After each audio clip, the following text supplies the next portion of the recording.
Bonjour et bienvenue dans cette nouvelle vidéo un peu particulière où je vais me tester un nouveau format, à savoir la découverte et la lecture d'un PDF avec la bénédiction de l'auteur. Savoir que j'ai récupéré il y a pas très longtemps un gros Humble Bundle Delta Green en anglais et dedans il y a quelques campagnes, voire gros scénars et je me disais que c'était la bonne occasion de regarder un petit peu ça avec vous. Donc aujourd'hui, je vais vous parler de Iconoclast, qui est un gros scénar, en fait, une sorte de mini-campagne, avec un sujet assez sensible, je ne vais pas vous mentir, qui pourra potentiellement vous rebuter, voire choquer vos joueurs, donc je préfère tout de suite vous le dire.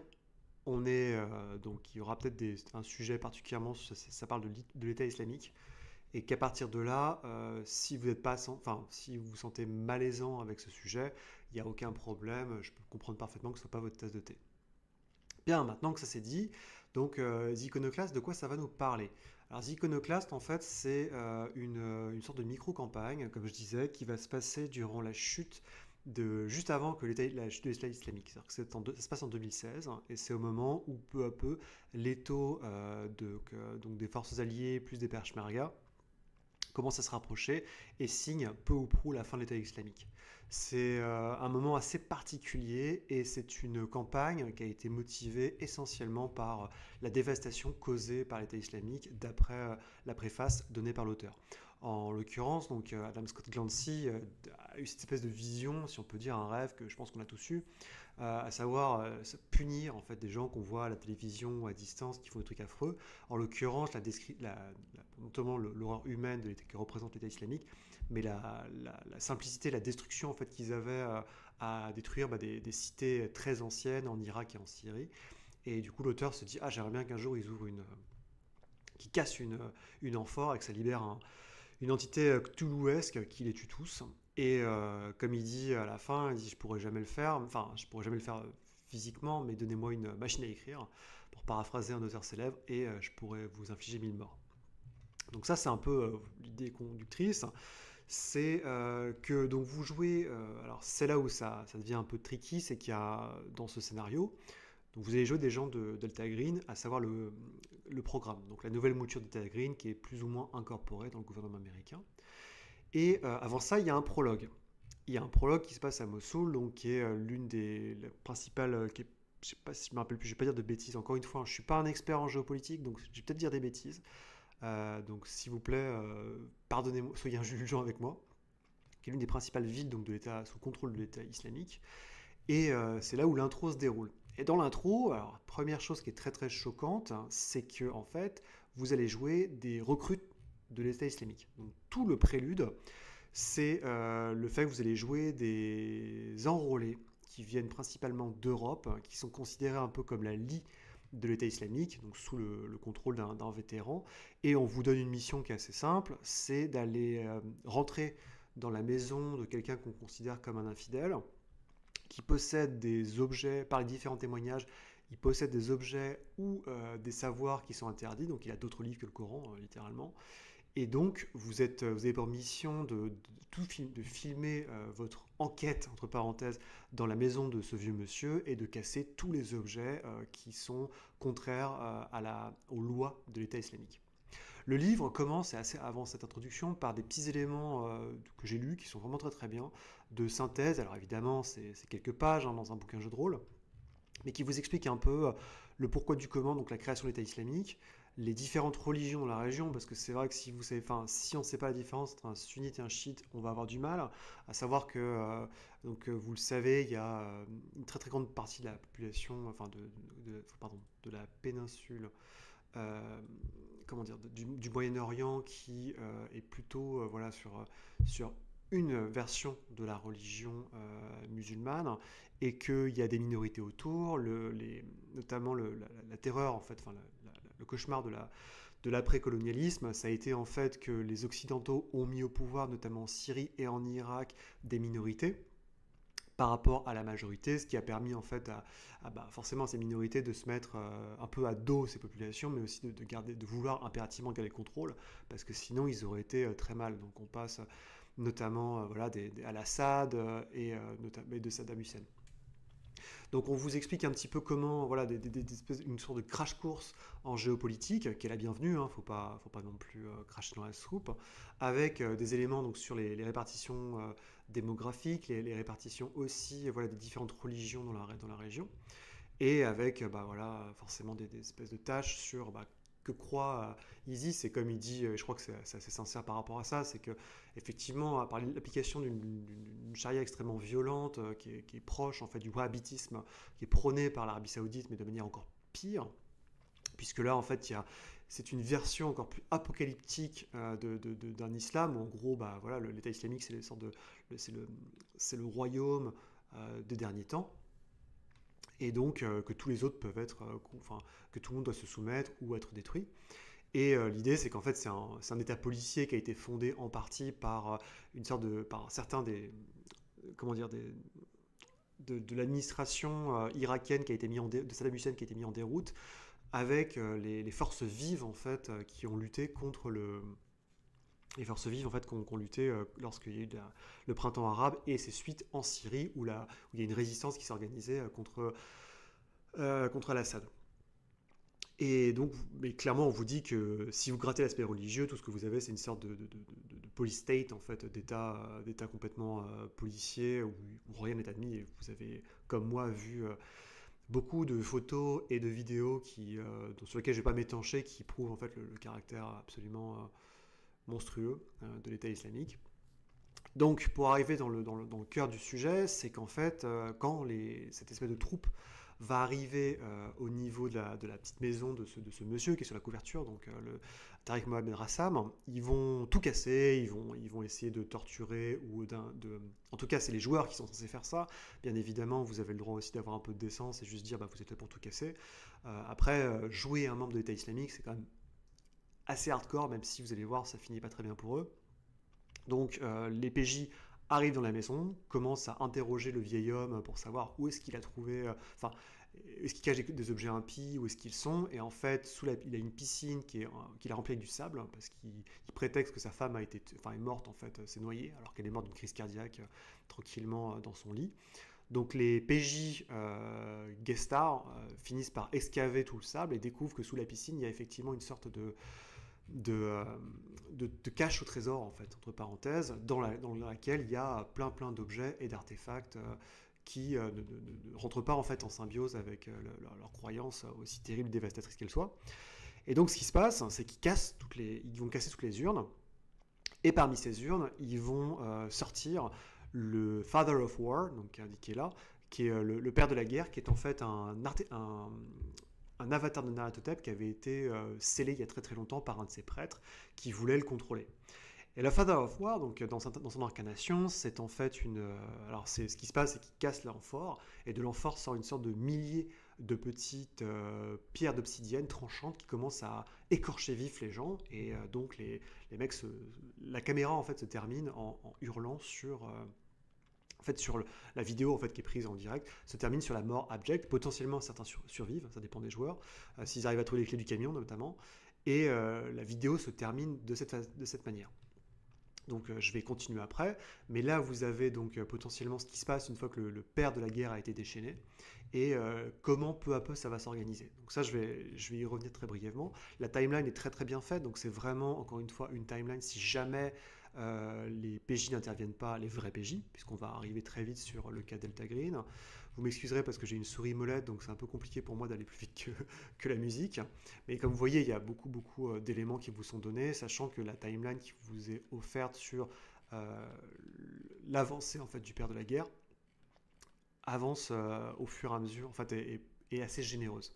Donc là, on est sur le premier chapitre, donc après avoir évoqué un peu le père de la guerre et donné la trame directrice du jeu, on revient sur l'introduction dont je vous ai parlé, à savoir cette espèce de terrible prélude où vous jouez des pré-tirés. Ces pré-tirés sont des membres donc des forces de l'État islamique, mais extérieures, qui viennent d'Europe. Donc vous avez chacun a un background, chacun a des justifications pour rentrer dans l'État islamique et des relations interpersonnelles avec les autres membres de l'escouade. Donc après, encore une fois, c'est assez C'est assez couillu hein, comme concept. Je ne sais pas si beaucoup de joueurs vont vouloir rester très longtemps dans la peau de ces personnages. Dans tous les cas, ça tombe bien parce que la chose n'est pas est très rapide. Donc, dans la grande classique, dans le grand caractère classique de Cthulhu et de Delta Green, vous avez une description des lieux avec éventuellement tout ce qui peut être caché dans la maison et le côté pervers en fait de jouer des monstres qui vont aller détruire une maison pour qu'un mec ou un mec protéger en fait un artefact du mythe est assez perverse, enfin est assez terrible en fait quand on pense que généralement nous on fait l'inverse, on est les gentils et on vient investiguer la maison où le vieux sorcier a caché des trucs pour détruire le monde. Donc comme je dis, hein, il y a un interrogatoire assez fort qui peut se faire de ce très très vieux monsieur. Un plan, donc vous avez vraiment, c'est plutôt bien foutu encore une fois, mais c'est sûr qu'on ne peut que être mal à l'aise en lisant tout ça. Et la cage qui est planquée sous la prison, sous la piscine, pardon, lapsus, tout est pété, et c'est là où ça se va, même malgré toutes les indications qui sont mises, sachant que probablement les joueurs vont même pas les lire, enfin les personnages, le père sort de son amphore, en fait, qui s'appelle le trône de sang, et il lance ce message qui se fait avec ses petites pierres, donc kneel, obey, donc agenouillez-vous et obéissez-moi. Et s'ensuit donc potentiellement une échappée de certains des joueurs qui auront, enfin des PJ qui auront un rôle plus tard s'ils survivent, notamment pour informer les vrais PJ de ce qui s'est passé, mais il y a de fortes chances qu'ils soient tous massacrés de manière assez violente. Il y a même donc les pré-tirés qui sont là. Il y a beaucoup de boulot qui a été fait, encore une fois, c'est pas... On peut ne pas être à l'aise avec le sujet, mais en tout cas, force est de constater que le travail était fait.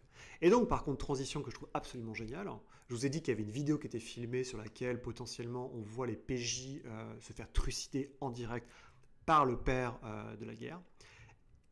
Et la transition, c'est qu'il y a des gens dans une petite salle, dans un QG, sans nom, au fin fond de l'Allemagne, donc sous réserve de l'OTAN, qui regardent la vidéo. Et c'est là où, transition assez géniale, vos joueurs sont des spécialistes du Moyen-Orient, travaillant agents pour Delta Green, et ils sont dépêchés donc par le programme pour voir un briefing qui commence par cette vidéo glaçante.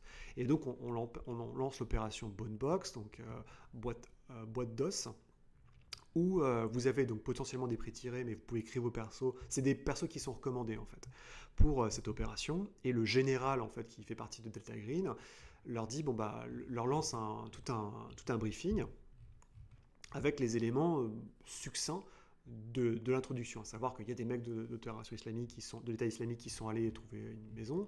Ça, c'est la maison en question. Le profil du type qui, en fait, le vieux monsieur qui a été un friendlies de Delta Green pendant pas mal d'années. Et avec tous les éléments dont vous allez pouvoir potentiellement avoir besoin, à savoir les alliés sur place, parce que, comme vous allez probablement deviner, le but de ce scénario, c'est d'empêcher de retrouver et neutraliser le père de la guerre. Hélas, le père de la guerre, donc ça c'est plus ou moins suggéré, avait déjà eu un culte auparavant.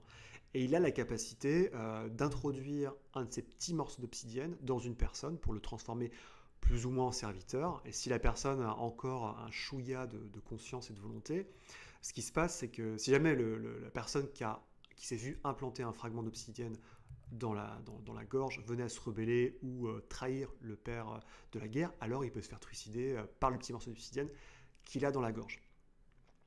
Et le problème, c'est qu'évidemment, en fait, très rapidement, le père de la guerre, pour augmenter son influence, va réussir à remonter une chaîne de combattants de l'islam islamique jusqu'à prendre le contrôle et trouver un serviteur volontaire en la personne d'un des colonels de l'État islamique, un des chefs du renseignement. Et c'est là où, en fait, où tout peut devenir terrible, parce que tout d'un coup, les convertis, donc les fils de la guerre, le nouveau culte, tous ces convertis-là sont beaucoup plus sélectionnés par ce mec qui, lui, est clairement un acteur majeur, en fait, dans la guerre qui oppose l'État islamique au reste des forces de la région.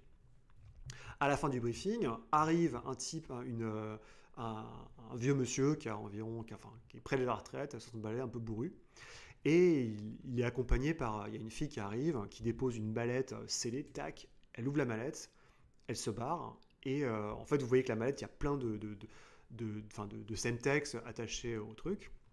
Le colonel part, et le petit vieux se présente en disant moi je fais partie du vrai Delta Green, en gros c'est un cow-boy, donc c'est un outlaw, et je suis là pour vous briefer sur ce qui s'est passé. Donc il est extrêmement narquois et méchant, mais clairement il explique qu'en fait il est là pour les aider à retrouver l'entité qui a été éjecté de l'amphore en fait, qu'on voit sur la vidéo, et tout ce qui reste, en fait, c'est le socle, en fait, c'est le truc qui permet de sceller l'amphore, de sceller l'amphore avec le symbole, en fait, le signe des anciens. Donc l'amphore n'a pas été détruite, en fait, elle a juste été ouverte.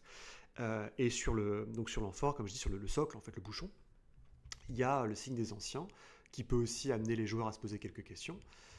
Et le mec de Data leur explique grosso modo que il est brûlé, parce qu'il va prendre sa retraite, simplement, parce que normalement, c'est pas dans le protocole des Outlaws de rentrer directement en contact avec les membres du programme. Mais la situation est tellement dangereuse, en fait, qu'ils ont besoin de collaborer. Donc voilà, le briefing se fait, et vous avez plus ou moins d'éléments, donc il vous explique un peu ce qu'il a pu trouver, ce que vous pouvez trouver sur notamment le père de la guerre. Et qu'est-ce qui se passe ensuite? C'est très simple. On vous emmène sur une base de l'armée américaine en Irak, avec une mallette de plus de 100 000 $, un préfabriqué, un talkie-walkie GPS, enfin un GPS, un gros walkie-talkie, votre mallette de fric, vous avez un tableau blanc, vous avez une chaise, une table et 4 chaises, et du café, et il faut vous démerder. Et donc voilà, la grosse partie, l'essentiel en fait du scénar, c'est ça. C'est que vous avez plein de questions. Parce que là, ce que je viens de vous dire, c'est ce que vous savez en tant que MJ. Mais il y a concrètement, je sais pas, une trentaine de questions sur, par exemple, qui a ordonné, commandité d'attaquer la maison? Qui était vraiment la personne qui vivait dans la maison? Est-ce que, par exemple, il y a certains des ouvrages qu'on voit dans la maison sont des ouvrages du mythe? Où est-ce qu'on peut se les procurer? Qui est le père de la guerre? Comment savoir plus sur le père de la guerre? Comment traquer par la suite les différents mouvements du père de la guerre? Savoir s'il n'a pas des humains qui l'aident? Toutes ces choses, en fait, par exemple, comment recéler le père de la guerre dans l'amphore? Et enfin, identifier où est le père de la guerre actuellement. Donc, vous avez de l'argent, et techniquement, vous avez des compétences qui vous permettent de rentrer en contact, puisque vous jouez principalement des experts de la CIA ou des gens qui sont habitués à travailler. Donc en fait, il y a deux types de profils vraiment. Il y a les espions et il y a les agents de terrain. Et l'idée, c'est que donc le cœur de ce jeu, c'est que justement, vous allez devoir... Donc on vous donne des fausses identités aussi, pour vous faire passer pour des membres d'État islamique ou juste des légendes pour travailler, en fait, pour faire croire que pour comprendre, ne pas impliquer Delta Green sur le terrain. Et la majorité du scénario pour vous, ça va être de l'espionnage. C'est-à-dire que, comme vous voyez sur cette carte, il y a des agences de renseignement dans chacun des pays du Moyen-Orient. Officiellement, vous n'êtes censé collaborer qu'avec les forces reconnues par le gouvernement américain, comme le Mossad, ça peut être les différents services de renseignement américains, et j'en passe. Toutefois, il y a aussi vous pouvez rentrer en contact avec des gens qui sont moins approuvés, comme les services syriens ou les services iraniens. Et l'idée, c'est que, en fait, pour répondre aux questions, vous allez devoir réussir, je vais être brutal, mais en gros, il faut réussir des jets ou trouver des intérêts auprès des agents que vous avez rencontrés pour qu'ils vous aiguillent potentiellement sur certaines des informations que vous voulez. Ça, c'est pour l'aspect HUMINT, donc Human Intelligence. Après, il y a un aspect SIGINT qui est simplement essayer de, à travers les relations, à travers la technologie que vous possédez, essayer de capter par GPS, par drone, que sais-je, les différents éléments que vous voulez savoir. Et donc le jeu passe vraiment beaucoup, la campagne passe beaucoup de temps, comme vous voyez, il y a des pages qui vous décrivent à chaque fois les différentes agences qui vous pouvez contacter, et vous le verrez plus tard, il y a tous les profils des agents avec chacun de vos contacts dans les différents agents de renseignement ont des objectifs professionnels et des objectifs personnels, des choses sur lesquelles vous pouvez appuyer en fait pour les manipuler, pour éventuellement obtenir ce que vous voulez. C'est évidemment un jeu très dangereux. Et il y a à la fin du livre tout un assortiment de règles pour vous expliquer ce qui se passe quand vous êtes going rogue. Donc en fait, vous faites des trucs que vous n'êtes pas censé faire, complètement illégaux, quand vous allez utiliser des backshish, quand vous allez faire des magouilles en fait pour obtenir ce que vous voulez. Après, la question, c'est est-ce que vous êtes prêt à aller jusqu'il faut pour mettre un terme à cette menace du père de la guerre? Là, vous avez des règles brièvement qui vous expliquent comment récupérer donc l'intel. C'est des règles simples avec des règles supplémentaires à la fin du bouquin où on vous dit, voilà, si vous ratez votre jeu d'intelligence, qu'est-ce qui se passe? Si vous faites un fumble, c'est encore pire. Mais si vous réussissez, vous avez potentiellement les informations qui vous intéressent. En parallèle, vous avez en fait on vous explique un petit peu les différents mouvements du fils de la guerre avec le colonel, le grand prêtre en fait, le colonel de l'État islamique.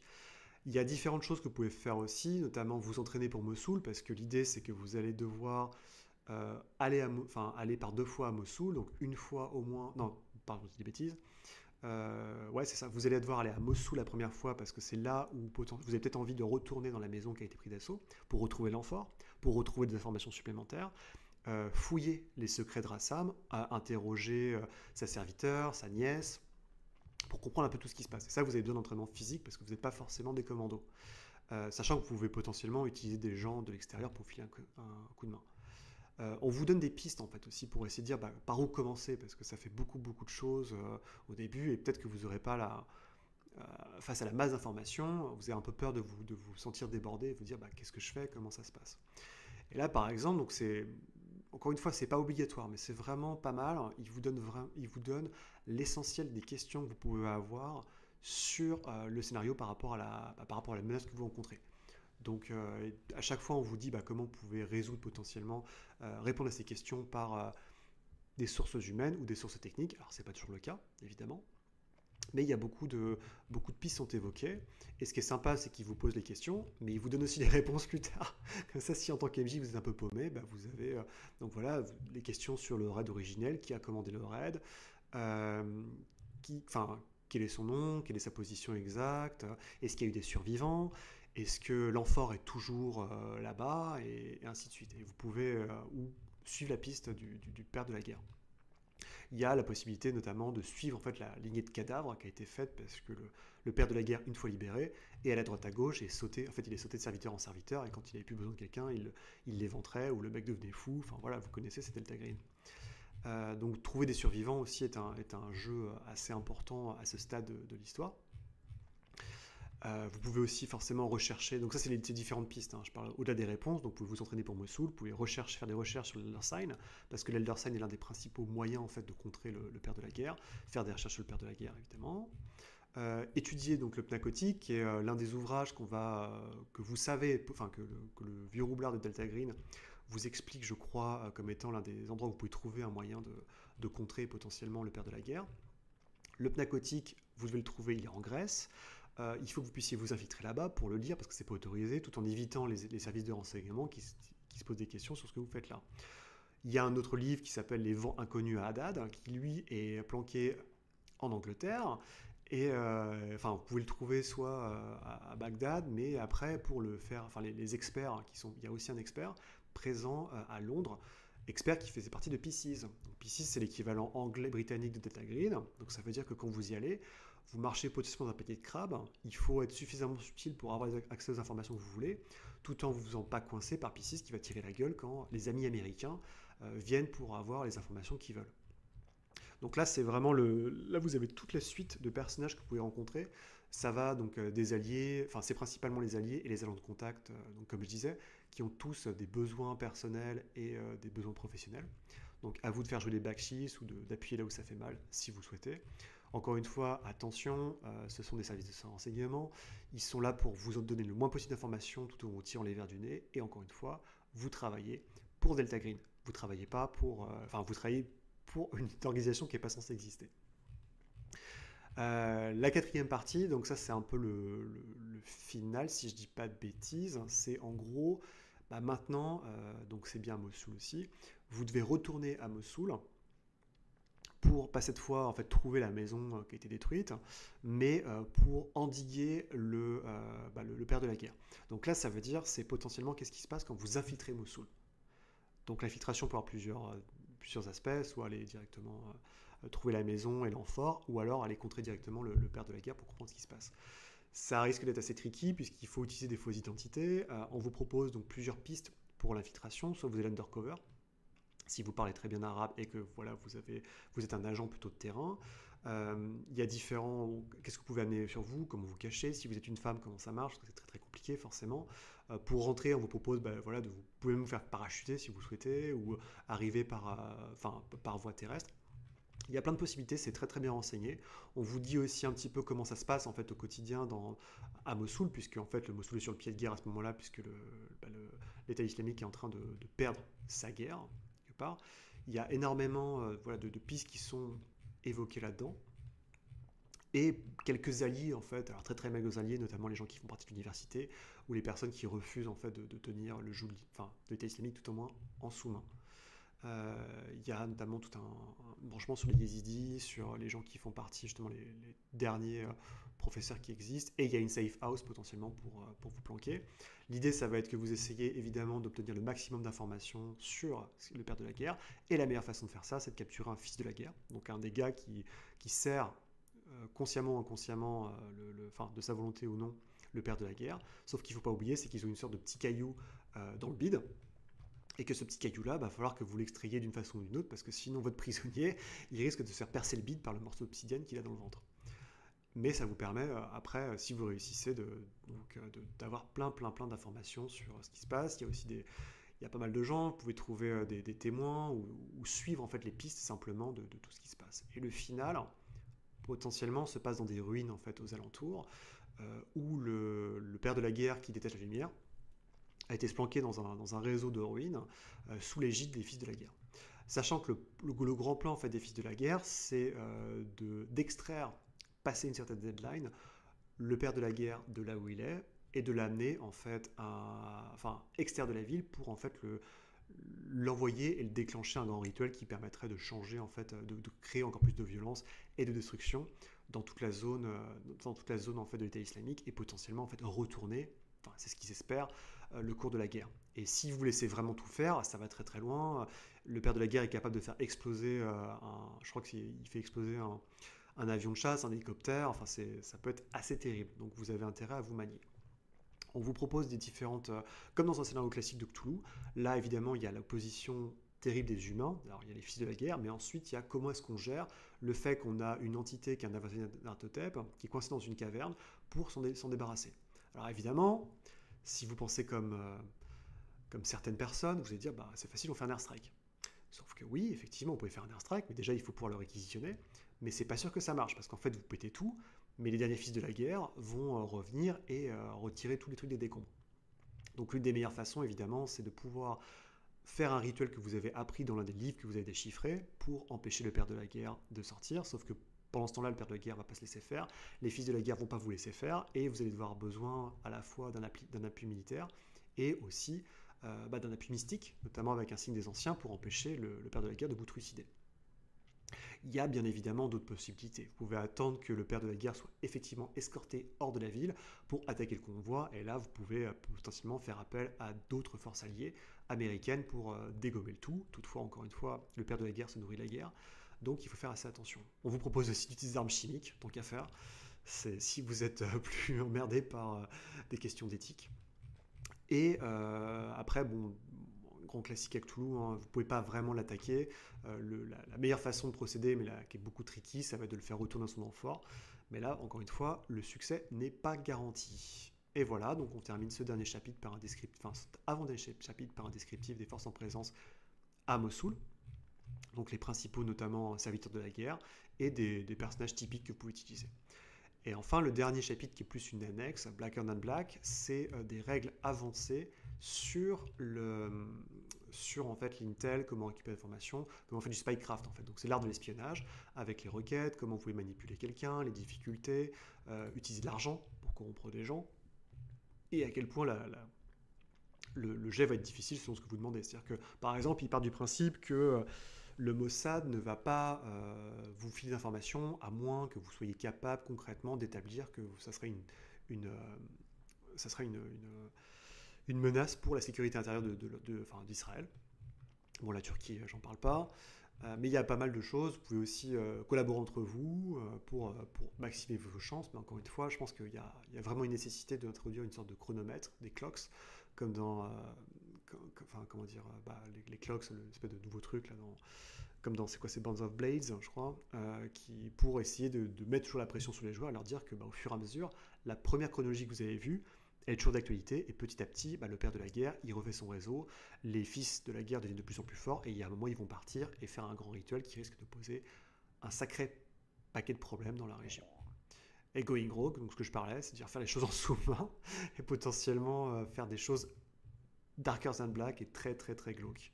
Notamment, bon, ça va du chantage aux assassinats, enfin c'est assez cauchemardesque comme histoire.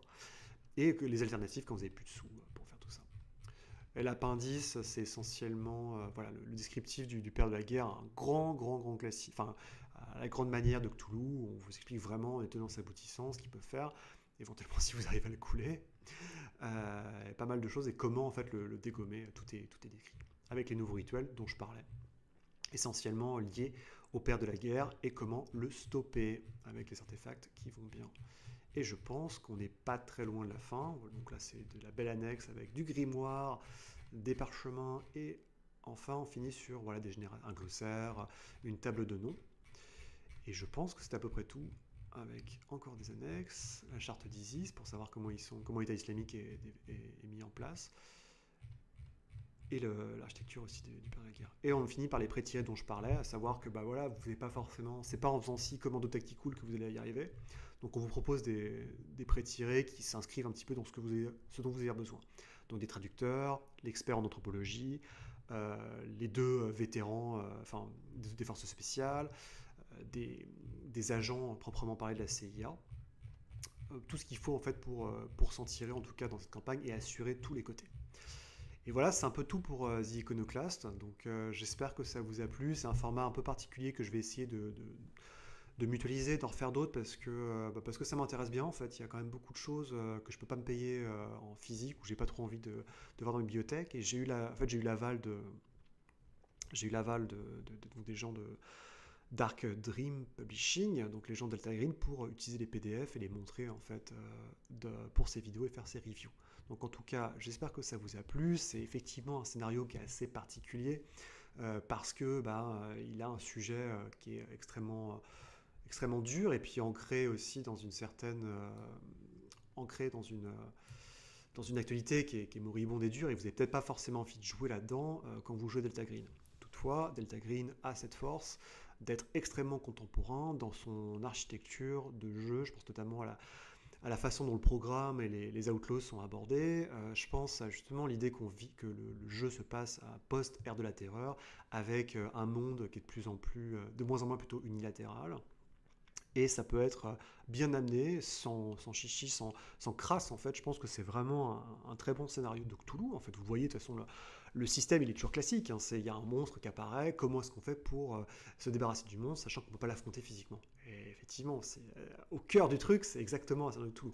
Mais tout l'enrobage, toute l'utilisation en fait, façon Sicario ou espionnage moderne, en fait quelque chose extrêmement original que moi, si j'arrive à trouver des joueurs, j'hésiterai pas à faire jouer, hein, très concrètement. Après, je peux comprendre que ça rebute énormément, mais ma bonne séance, disons, d'être humain et surtout de mettre du jeu fait que je jouerai pas, j'essaierai pas de passer trop de temps sur le prologue. En fait, le prologue, il est vraiment intéressant pour dire qui potentiellement survit et surtout faire la transition avec la vidéo qui est absolument géniale parce que ça permet aux nouveaux joueurs de savoir un peu de ce qui leur tourne sans se prendre la tête et ça fait une sacrée belle transition que je trouve absolument exceptionnelle. Donc en tout cas c'est tout pour The Iconoclast, j'espère que ça vous a plu et je vous souhaite du coup une bonne soirée et à très bientôt pour d'autres chroniques. Allez salut.